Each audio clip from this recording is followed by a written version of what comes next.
Bank of America is out with its newest consumer checkpoint, and it shows that consumers are still spending, but at slightly lower rates. Check this out. You see, for the month of April, spending on debit and credit cards was up by 1%.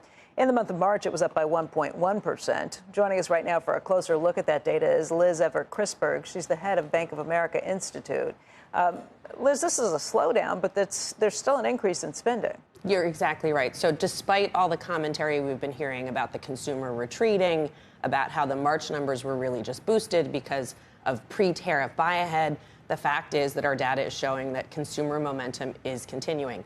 It is continuing at a more moderate pace, but it is still moving forward. And the other thing that we're seeing is for most households, their financial condition remains solid.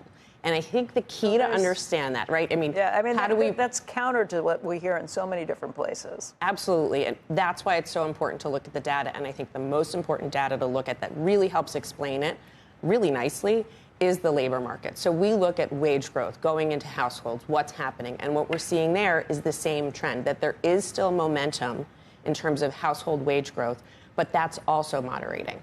So higher income household wage growth in April was up 2.3%. That actually was a slight pullback from 2.6 in March. Lower income households increased to 1.5%, but they're still near almost 8-year lows. So you've got, again, growth, but it's more moderating. The other thing that's really a factor in this moderation is there is still, inflation is slowing down, right? You've got, with gas, you've got disinflation, but it's not just the pricing. We actually looked at the number of transactions, and what we found there, again, transaction growth is still growing, but it's growing at a slower rate.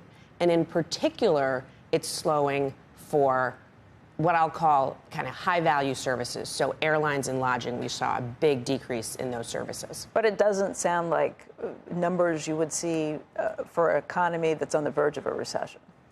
I would say that when you have positive momentum, when you look at kind of 3-month spending growth, the 3-month SAR, it's at 1.6%. So no, that doesn't seem like a recession. Now, the other things to keep in mind, the other questions to think about, are there other temporary boosts here? How much of this is a continuation? Taxes, if people get their tax returns. And of course, right now, we're in April, you did see tax returns. And in the 2025 season, what we saw was there was a temporary boost there in terms of the average tax return was up by a little over 2% for households. So that did provide a boost. And one of the things we look at is what are people spending their tax returns on? There were surveys that said that most people were shifting it and a big uptick into paying down debt or into savings. There was half of the people, less than half, who said that they were going to spend it. But when we looked at our data, what we actually saw was in the 3 weeks after people got their tax returns, we saw the same uptick in spending on clothing, the same uptick in spending on durables, the same uptick in paying off debt. So no real changes there, even though people said that they were going to change their behavior. They are still spending. That is still a boost. Question is, how long does it last? You don't see an increase in credit card debt that's not being paid off then? It sounds like if they're shifting to pay that down. No, and that's debt and other debt. But yeah, we're not only are we not seeing that, we're not seeing people levering up to continue to spend. We actually, when you look at the share of our credit cards that are paying off, they're carrying a balance, that ratio has came down again in April. It's the lowest level it's been in 3 years, much lower than the pandemic. Yeah. Right.